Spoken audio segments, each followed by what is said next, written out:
Have you ever had your blood pressure checked, whether at a doctor's office or at one of those public machines, and wondered what the heck your numbers mean? I remember before nursing school, and even during, I was super confused about all these numbers, but fear not.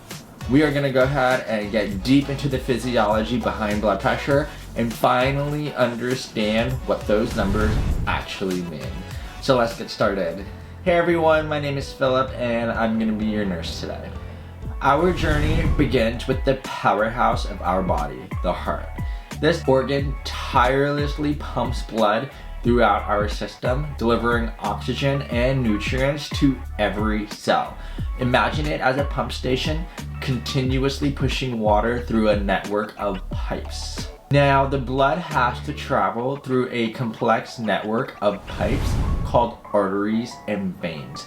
Arteries carry oxygenated blood away from the heart to your organs, while veins carry deoxygenated blood back to your heart. So arteries, these are thick-walled and elastic, able to withstand high pressure generated by the heart's pumping.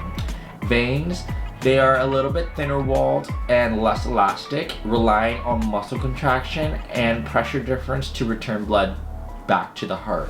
So blood pressure isn't just a single number, it's a dynamic duo. The first one is we have systolic pressure.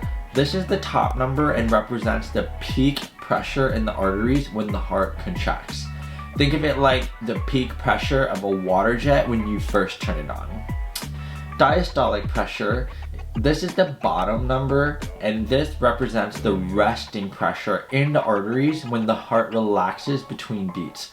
Imagine it as the pressure in the hose once the water flow stabilizes. Now let's put those numbers into perspective. Here's a breakdown of the different blood pressure categories according to the American Heart Association.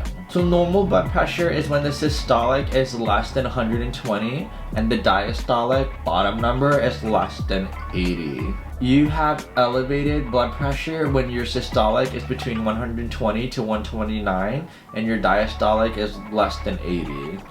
You have stage 1 hypertension, which is high blood pressure, when your systolic is 130 to 139 and your diastolic is 80 to 89.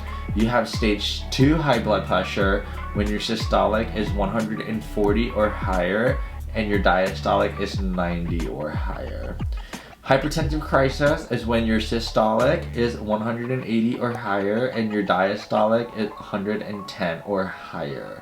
If you have hypertensive crisis, go to the emergency room right now. So your blood pressure can be high, but can your blood pressure be low too? Although less common than high blood pressure, yes. Remember the pipe system? When your blood pressure is too low, there isn't enough force to get those vital nutrients in the blood to the organs. Because of that, this is them starving the organs of oxygen and nutrients. When the top number is less than 90 and the bottom number is less than 60, we would be concerned for low blood pressure. Unlike high blood pressure that does not have any symptoms before it's too late, you can watch my video I made about high blood pressure if you want to learn more. Low blood pressure has early sign symptoms. These may include dizziness, lightheadedness, feel like you're gonna pass out, and sluggish are the most common ones. I've noticed everyone will have a different normal blood pressure. Some patients have blood pressures below 90s, have no symptoms, and because of that, that's their normal. But for someone else, that could be too low and they would have symptoms. We view blood pressure as like a case-by-case basis.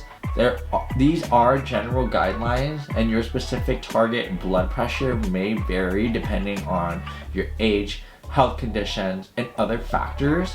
This is why it's always important to consult with your doctor for personalized guidance. Okay everyone, that pretty much sums up what blood pressure is and what the numbers mean. I hope this video clears up some questions and hopefully the next time you get your blood pressure checked, you know what your numbers mean.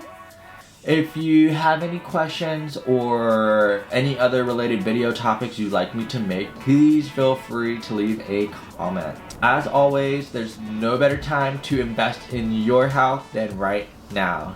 See ya.